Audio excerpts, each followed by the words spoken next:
আজকে এই ভাগবতী অনুষ্ঠানে সর্বোপরি আমি আমার পরমারাধ্য গুরু মহারাজের রাতুল চরণ বন্দনা করি। তদুপরি আমার পরম গুরুদেব শ্রী শ্রীমৎ অভয় চরণারবিন্দ ভক্তিবেদান্ত স্বামী শ্রীল প্রভুপাদের রাতুল চরণ বন্দনা করি এবং তার অহৈতুকী কৃপা আশীর্বাদ ভিক্ষা করি। তদুপরি আমার যত শিক্ষাগুরু, গুরু ভাই, গুরু বোন এবং আজকের এই মহতী ভাগবতী অনুষ্ঠানে দূর দূরান্ত থেকে আগত সমবেত গৌর ভক্তবৃন্দ, মাতৃমণ্ডলী সহ রাতুল চরণ বন্দনা করি। বঞ্চা কল্পতরুশ্চ কৃপা সিন্ধু প্রতিদানং পাবনেভ্যো বৈষ্ণবে নমো নমঃ। মহাপ্রভুর ভক্ত হয়েছেন যত আর হবেন যত, সবার দাস অধ্যকার লীলা করে গোরা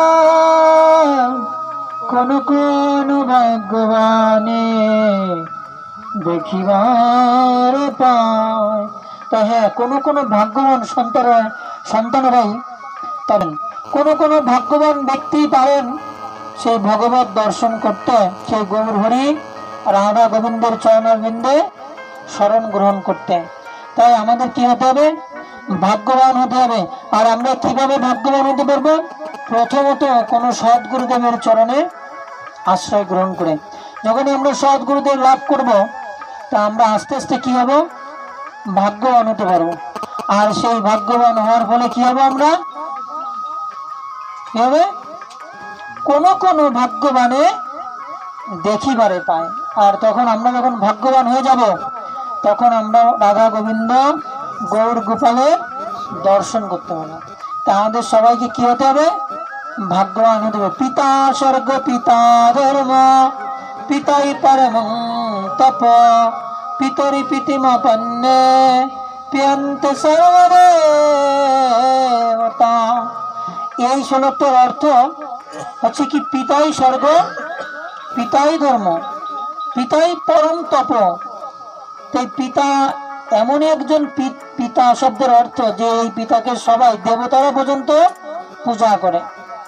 এখন আমরা তো সবাই পিতা, যাদেরই ছেলে মেয়ে যে তারা পিতা হয়ে গেছে না, তাহলে সবাই কি দেবতা? সব পিতাই কি দেবতা? বলছে না। কোন পিতা দেবতা? পিতা স্বর্গ। কোন পিতা স্বর্গ? পিতা ধর্ম। কোন পিতা? ধর্ম। যে পিতা নিজে ধর্ম আচরণ করে তার পুত্রকে শিক্ষা দেয়, এই পিতাই হচ্ছে স্বর্গ। এই পিতাই হচ্ছে কি? ধর্ম। এখন এখন এখন এখন অনেক পিতা আছে, অনেক মায়েরা আছে, তারা কি করে? তারা তার ছেলে মেয়েদের অপথে ঠেলে দেয়। আমি দেখছি অনেক মা বলে কি করা, ওই ঘেরের পাড়েতে করা ঝাল তুলে নিয়ে, ওই গাছে অনেক ঝাল হয়েছে, এরা তুলে নিয়ে তাদের ছেলে মেয়েদের এরকম বলে। এরকম মাও কিন্তু আছে কিনা? অভাবে বললে স্বভাব নষ্ট, এটা ঠিক। তো এরকমও অনেক পিতা মাতা আছে তাদের সন্তানকে কি করে? খারাপ পথে পরিচালিত করে। তা বলছে সব পিতাই পিতা নয়, সব পুত্রই পুত্র নয়। যে পুত্র তার পিতা মাতাকে পুত নামক নরক থেকে উদ্ধার করতে পারে সেই পুত্র, সেই কি? পুত্র। আর যে পিতা তার পুত্র কন্যাকে সঠিক পথ, পরম ধর্মের পথ শিখায়, দেখায়, তিনিই পিতা। তো এইরকম যিনি পিতা, তিনি হচ্ছেন ধর্ম, তিনি হচ্ছেন স্বর্গ। তাই প্রত্যেক পুত্রের উচিত তার পিতা মাতার জন্য কিছু করা, তার পিতা মাতাকে কিছু করা, তাদের উদ্দেশ্যে তাদের পিতা মাতাকে উদ্ধার করা। পিতা মাতারা আমাদের জন্য কত কিছু রেখে গেছে কিনা? কিছু কি নিয়ে গেছে? পিতা মাতারা সব কিছু রেখে দিয়ে গেছে। তাই পিতা মাতাদের কল্যাণ করাই পুত্রের ধর্ম। তাই প্রত্যেক পুত্র তার পিতা মাতার কি করতে পারে? কল্যাণ করতে হবে। ঠিক শ্রীমান মহাপ্রভু 14 ভুবনের গুরু চৈতন্য গোসাই। 14 ভুবনের গুরু হচ্ছে চৈতন্য গোসাই। তা তিনি কি করছেন, তার পিতার উদ্দেশ্যে পিণ্ড দিতে গয়াধামে রওনা করেছেন। দেখছেন, ভগবান শিক্ষা দিচ্ছেন যে প্রত্যেক পুত্রের উচিত তার পিতামাতার জন্য কিছু করা। তাই আজকে ভগবান হয়ে তিনি এক মুহূর্তে, এক নিমিষে তার পিতামাতাকে মুক্ত করে দিতে পারেন। আর তার পিতামাতারা অবশ্যই মুক্তি পেয়ে সে বৈকুণ্ঠে চলে গিয়েছেন। তারপরে মহাপ্রভু শিক্ষা দিচ্ছেন, আপনি আচরিয়ে জীবকে করেন প্রভু শিক্ষা। এই তো সনাতন ধর্মের মর্ম কথা। সনাতন ধর্মের প্রত্যেকটা গুরুদেব নিচে আচরণ করে তার শিষ্যকে শিক্ষা দেন, পিতামাতা নিজে আচরণ করে তার পুত্র কন্যাদের শিক্ষা দিবেন। তাই শ্রীমান মহাপ্রভু কি করলেন, পিতার উদ্দেশ্যে পিণ্ডদান করতে হয়ে যাচ্ছেন, গয়াতে যাচ্ছেন। বুঝতে পারছেন? তাই আমাদের উচিত যে প্রতি বছর যেদিন আমার পিতামাতারা গত হয়েছেন সেই দিবসে তাদের উদ্দেশ্যে ভগবত প্রসাদ নিবেদন করতে হবে। সেটা আপনি 5 জন নিয়ে করুন, 10 জন নিয়ে করুন, আপনার সামর্থ্য থেকে আরো বড় করে করুন, কিন্তু করতে হবে। প্রত্যেক পিতামাতার উদ্দেশ্যে তার পুত্রের এটা করা উচিত, না হলে পিতামাতারা অনেক কষ্ট পায়, অনেক দুঃখ পায় তারা। তাই তাদের উদ্দেশ্যে এটা করা উচিত। তাই আজকে এই ভাগবত অনুষ্ঠান তার পিতামাতাদের উদ্দেশ্যে এবং মানসিক ছিল যে ভাগবত অনুষ্ঠান তারা প্রদান করবেন। তো যাই হোক, এখানে এসে অনেক আনন্দিত। আপনারা অনেক সময় ধরে সেই সকালবেলা থেকে হরিনাম করছেন, আপনারা অনেক ক্ষুধার্ত তৃষ্ণার্ত, তাই আপনাদের শিক্ষা প্রদান করেছেন। কৃষ্ণের বয়স মাত্র 7 বছর। কয় বছর? 7 বছর। তা যশোদা মাও মানসিক করেছিলেন যে আমার তো পুত্র হয় না। মায়ের তখন 70 বছর বয়স। যশোদা মায়ের কত? এখানে কেউ আছেন 70 বছর বয়সী মা? আছেন? ও খুড়ি, ভালো খুড়ি না? খুড়ি হারাই গেছে, অঙ্গবাড়ি যাওয়ার কথা বললে যায়নি অনুষ্ঠানে। 70 বছর বয়স্কার মা যশোদার, তার মা যশোদা, তা মা যশোদার তখন 70 বছর বয়স, আর নন্দ বাবার 85 বছর। কত? এই বয়সে মা যশোদার কোলে গোপাল এসেছেন। বুঝতে পেরেছেন? মায়ের 70 আর নন্দ বাবার 85। এই বয়সে কৃষ্ণ এসেছেন যশোদা মায়ের গর্ভে, যশোদা মায়ের কোলে। তো এত বছর বয়সে যদি কারো সন্তান হয়, তার কি মানসিক করতে বাকি আছে? কত? বুড়ো মার গাছতলা, ওদিকে ওই সেই এই গোবিন্দ মন্দির, বিভিন্ন জায়গায় সব জায়গায় করেছে না মানসিক। এমনকি ঠাকুরদার মন্দিরে এসে মা মানসিক করেছে যশোদা মা, যে আমার যদি একটা পুত্র হয় তাহলে আমি আমার এই পুত্রের গায়ের যত ওজন হবে সেই ওজনে আমি ব্রাহ্মণদের, বৈষ্ণবদের সোনা দানা গয়না দান করব। এখন এক এক করে গোপালের বয়স হয়ে গেছে 7 বছর, কিন্তু মা পুত্র সুখে ভুলে গিয়েছে যে আমি তো মানত করেছিলাম। তাই আজকে কি করছে মা, যে ব্রাহ্মণদের ডেকেছে, আজকে আমি আমার পুত্রের গায়ের ওজনে, আমরা গায়ের ওজনে চিনি দিই না, ওকে আমার ছেলের গায়ের যত ওজন তত আমি মিষ্টি দেব। কিন্তু দেওয়ার সময় গুড়, চেনি, আখের গুড় কিনে এনে আর 5 কেজি রসগোল্লা কিনে এনে ওজন দিয়ে দেওয়া হয়। কিন্তু মানুষই কি করা হয়েছে, মিষ্টি দেবো। ছেলের গায়ের ওজন তো 80 কেজি, এখন 80 কেজি মিষ্টি কিনতে গেলে তো অনেক ব্যাপার। তখন কি করে, সমাধান কি, 20 কেজি চিনি, 20 কেজি গুড় আর 10 কেজি মিষ্টি দিয়ে এটা ম্যানেজ করা হয়। তবে ম্যানেজ করা হয়। তা মা যশোদা কি করেছেন, আজকে গোপালের গায়ের ওজনে সোনা দানা দান করছেন। গোপালকে একদিকে বসিয়েছেন পালাতে, আর একদিকে মায়ের ভাগের যত সোনা দানা আছে সব এক এক করে দিচ্ছে। দিতে দিতে মায়ের যত সোনা দানা আছে সব দিয়ে দিয়েছে, কিন্তু গোপালের ভার আর কমছে না। এখন নন্দ বাবা বলছে যে যশোদা আমার থেকে কিছু নাও, কারণ তোমার ভাগের সোনা দানা তো সব শেষ, এখন তো আমার কাছ থেকেই তোমার নিতে হবে। তা মায়েরা অনেক সময় অনেক নিজেদের একটা করে না, ব্যাংক ব্যালেন্স করে না, ডিপিএস করে, মাসে মাসে দিতে হয়। এখন দেখেছে এই মাসে আর ডিপিএস এর টাকা মা জোগাড় করতে পারেনি, তখন বাবার পকেট থেকে বা বাবার কাছে বলে কে নিতে হয় না। তা মা যশোদাও কি করছে, সেভাবে বাবার কাছ থেকে কিছু সম্পত্তি নিয়েছে, নিয়ে এবার বাবারও যত সম্পত্তি ছিল সব শেষ হয়ে গেছে, কিন্তু গোপাল আর উঠছে না।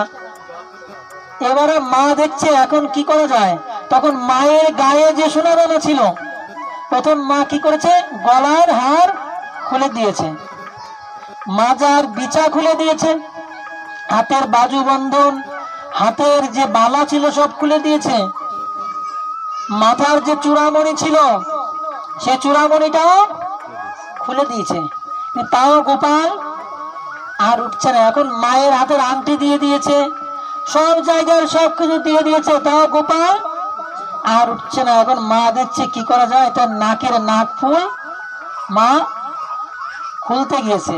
তখন ছোট্ট রাধারানীকে মা যশোদা নিয়ে এসেছিল রান্না করার জন্য। দুর্বাসা মুনি আশীর্বাদ করেছিল, এই কন্যার হাতের রান্না যে খাবে সে চির অমর হয়ে যাবে, তার কোনো রোগ হবে না। তাই যশোদা মা রাধারানীকে রান্না করতে নিয়ে এসেছে। রাধারানী দূরে দাঁড়িয়ে দেখছে যে মা কি করে, করতে করতে মায়ের নাক ফুল খুলে যখন দিবে, নাক ফুল খুলতে গিয়েছে, ছোট্ট রাধারানী এসে মায়ের হাত ধরে ফেলেছে, মা নাক ফুল দিও না, কারণ এই নাক ফুলই হচ্ছে সদবা মায়েদের পরিচয়, যে সে বিবাহিত, তার স্বামী আছে, তার নাত আছে, নাত থেকে নথ আর নথ থেকে নায়কটা, বুঝতে পেরেছেন। রাধারানী বলছে মা ওটা খুলো না, ওটা খুললে না তোমার অকল্যাণ হবে। তো বলছে মা কি করব, গোপালের ওজন তো কোনোভাবেই কমছে না, এখন আমি কি করব। তখন রাধারানী আর গোবিন্দ মনে মনে কথা বলছে, বলছে প্রাণনাথ তুমি এ কি করছো, মাকে কেন এভাবে অপমান করছো। তখন বলছে রাধে, আমার মা তার সমস্ত সম্পত্তি আমায় দিয়েছে, আমার বাবার সম্পত্তি দিয়েছে, কিন্তু আমি তুলসী ছাড়া কিছুই গ্রহণ করি না। তাই আমার মা যা কিছু দিয়েছে ওতে তুলসী দেয়নি, তো ওগুলো আমি কিছুই গ্রহণ করিনি। হে রাধে, তোমার হাতের আংটি নিয়ে তাহাতে যুগল তুলসী দিয়ে আমাকে দান করো, আমি সন্তুষ্ট হয়ে যাব, আর সাথে সাথে আমার গায়ের ওজন কমে যাবে। এখন সাথে সাথে রাধারানীর হাতের আংটি নিয়ে যুগল তুলসী নিয়ে কি করেছে, যুগল তুলসী নিয়ে মাকে বলছে মা তুমি এই আংটিটা গোবিন্দকে নিবেদন করো, মনের ভক্তি দিয়ে, গোবিন্দ আমার আর কিচ্ছু নেই, গঙ্গাধর নাইবা হলো নয়ন ধরায় চরণ ধর, বনের জবা নাইবা হলো মনের জবায় পূজা দিব।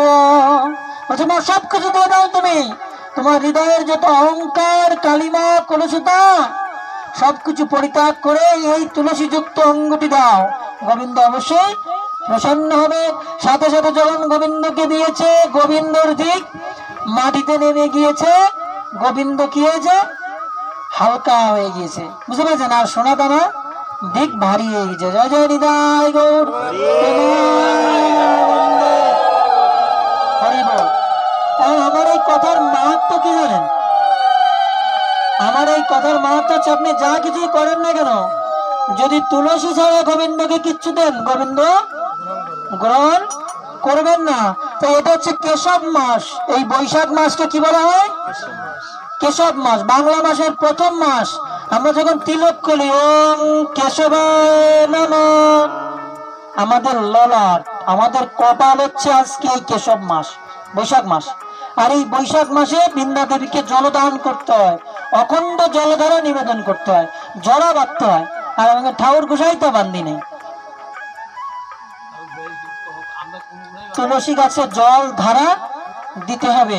আপনারা যারা যারা দেননি আজকে থেকে শুরু করবেন, বা আগামী দিন সকাল থেকে, আসো রোদে ওদিকে আসো, তাই সকাল থেকে সবাই শুরু করবেন। একটা মাটির হাঁড়িতে, ছোট একটা মাটির হাঁড়িতে, ছোট একটা হাঁড়ি কিনে নিয়ে আসবেন, ছোট একটা মাটির হাঁড়ি বা মাটির ঠিলা আছে না, ওই ঠিলা ছিদ্র করে ওই ঠিলার নিচে পাট কুষ্টা সুতা দিয়ে আর দুর্ভা গাছ দিয়ে তুলসী দেবীকে গাছের উপর বেঁধে রাখতে হবে।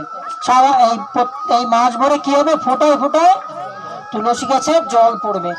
তাই মাধবের খুবই প্রিয় এই মাস, তাই তার নাম অনুসারে এই মাসের নাম কি হয়েছে? কেশব মাস। বাংলা মাসের প্রথম মাস। আমরা যে তিলক ধারণ করি, যে প্রথম তিলক কি নাম? কি? কেশব মাস। তাই আপনারা সবাই অবশ্যই এই তুলসী গাছে জলধারা নিবেদন করবেন। কোনো টাকা পয়সা করা যাবে না এতে, কিন্তু দিলে গোবিন্দ প্রসন্ন হবে। না যদি না দেন তাহলে আপনাদের হাতের গোবিন্দ কিছু গ্রহণ করবে না। যেমন মা যশোদার হাতের কি, নিজের মা যার গর্ভে গোবিন্দ এসেছে তার হাতের কিছুই গ্রহণ করেনি। কেন গ্রহণ করেনি? তুলসী ছাড়া দিয়েছে। তাই আপনারা যদি এই মাসে তুলসী গাছে জল না দেন তাহলে গোবিন্দ তৃষ্ণার্ত থাকে। এই তুলসী গাছের মাধ্যমে গোবিন্দ জল গ্রহণ করবে। বুঝতে পেরেছেন? এই মাসে যে তুলসী বৃক্ষ রোপণ করে, এই মাসে যে তুলসী দান করে, এই মাসে যে তুলসীর মালা ধারণ করে, এই মাসে যে গোবিন্দকে তুলসী মঞ্জুরি নিবেদন করে, তার আর পুনর্জন্ম হয় না, পুনর্জন্ম নবিদ্যতে। তাহলে আপনারা কেন দিবেন না? গোবিন্দ দিছেন, হ্যাঁ, সাধু সাজিয়েছেন, আজকে যে দেবেন কিন্তু, ঠিক আছে? ভগবানকে আমরা প্রত্যেক দিন ভগবান তুলসীকে দিই সকালবেলা, জন্য আর দেওয়া লাগবে না এরকম না। এই মাসটা হচ্ছে ভগবানের অতীব প্রিয় কেশব মাস, কেশব ব্রত। অনেকে এই মাসে অভিষণ্ণ খায়। তা আমাদের অখণ্ডভাবে জলধারা দিতে হয়, কারণ এই মাস অনেক উত্তপ্ত, অনেক গরম। তাই কি হবে, অনেক গরমের কারণে এই তুলসীগুলো এই মাসে মারা যাবে। ম্যাক্সিমাম তুলসী কি হবে, প্রত্যেক ভক্তের গৃহে তুলসী এই মাসে মারা যাবে। যদি এইভাবে অখণ্ড জলধারা নিবেদন করেন তাহলে এগুলো আর মারা যাবে না, আপনাকে আশীর্বাদ করবে, আপনাকে ভক্তি দান করবে। বুঝতে পেরেছেন? তা আপনারা অবশ্যই এই তুলসী ঝরা বাঁধবেন এবং বৈশাখ মাসের শেষে তুলসী মা এই দিন অনুষ্ঠান করবেন, যেদিন তুলসী ঝরা নামাবেন। তাহলে আপনাদের কৃপা লাভ হবে, আপনাদের পুণ্য লাভ হবে, ভগবান কেশবের আপনারা কি করবেন, কৃপা দৃষ্টি পাবেন। তাই মা আজকে তুলসী দেয়নি বলে গোবিন্দ কিছুই স্বীকার করেনি, তার গর্ভে গোবিন্দ আবির্ভূত হয়েছেন। আর আমরা কোথাকার কে? আমাদের দিকে গোবিন্দ ফিরেও তাকাবে না। গোবিন্দ কেন ফিরে তাকাবে জানেন? শুধুমাত্র তুলসী পত্রের জন্য। বৃন্দা দেবী তুলসীকে কথা দিয়েছিলেন, উনি যখন শঙ্খচূড়কে বধ করেন তখন উনি কথা দিয়েছে, হে তুলসী, তোমাকে ছাড়া আমি এক মুহূর্ত থাকবো না। যে ভোগে তুলসী থাকবে সেটাই আমি দৌড়ে দৌড়ে আসবো। বুঝতে পেরেছেন? ভক্তের দ্রব্য প্রভু কারি কারি খায়, অভক্তের রাজভোগের দিকে প্রভু ফিরে না তাকায়। ভক্তের দ্রব্য ভগবান কেড়ে কেড়ে খায়, আর অভক্তের রাজভোগ দিলেও গোবিন্দ সেখানে যান না। বুঝতে পেরেছেন?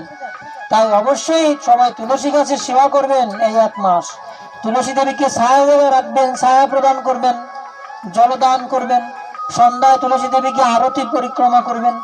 তাহলে আপনাদের অনেকে আছেন আপনারা কিছুই পালন করতে পারেন না, অন্তত এই একটা মাস যদি তুলসী দেবীর সেবা করেন তাও তুলসী দেবী আপনাদের কি করবে, পুণ্য দান করবে, মুক্তি দান করবে, ভক্তি দান করবে। তুলসী কৃষ্ণ প্রেয়সী নম নম, এই নিবেদন ধরো সখীর অনুগত করো, সেবা অধিকার দিয়ে করো নিজ দাসী। তাই মা যশোদা আজকে কান্না করছেন যে আমার ছোট্ট সোনার গায়ে এত ওজন, সারা ঐশ্বর্য নিবেদন করলাম তাও আমার ছোট্ট সোনার গায়ে ওজন কমে না। তাহলে আমি কত বড় পাপী, আমি আমার লালার সেবা করতে পারি না। তাই তুলসী যখন নিবেদন করেছে কি হয়েছে, গোবিন্দের গায়ের ওজন হালকা হয়ে গেছে। তাহলে তুলসীর কত পাওয়ার, বুঝতে পেরেছেন? যে তুলসী গোবিন্দের গায়ের ভারকে হালকা করতে পারে, সেই গোবিন্দ তুলসী পারে একমাত্র আপনাকে কৃষ্ণ পাইয়ে দিতে, আর কোনো উপায় নেই। এই তুলসী দেবী পারেন কি করতে, আপনাকে কৃষ্ণ পাইয়ে দিতে, আর কোনো গতি নেই। তুলসীর হার না পারে যে ছাড় বিতাই জনমতার। এই তুলসীর হার কেন গোবিন্দরা ধারণ করে, বৈষ্ণবরা ধারণ করে? ভগবানের অতীব প্রিয়। ভগবান তার দ্বারে বাধা থাকে, যার গলে তুলসী থাকে তার দ্বারে আমি বাধা থাকি। তাই ভগবানের এতটা প্রিয় এই তুলসী, তাই সবাই তুলসী ধারণ করুন, তুলসী সেবা করুন, সবার কল্যাণ হবে। তা আমাদের কয়েকজন ভক্তরা অসুস্থ আছে, তাদের জন্য আমরা একটু প্রার্থনা করব। আমাদের